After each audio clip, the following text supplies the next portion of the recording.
Brian, let's start with you here. As an end user, which of these buckets, maintenance, energy, sustainability, is top of mind for you and in the past, and kind of which are gaining importance, which are less important when it comes to refrigerant leaks? For us, I think it's a combination of the maintenance and the sustainability side.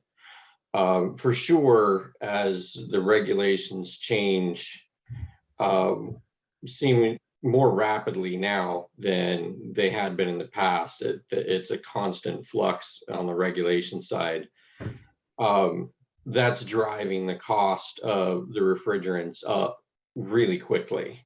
So we are looking at the cost of it, which is a huge impact, but also on the sustainability side, I mean, you've got a responsibility as an end user of refrigerant to make sure that you're keeping your systems as tight as you can, because it does impact the environment when it leaks. So being able to find that balance between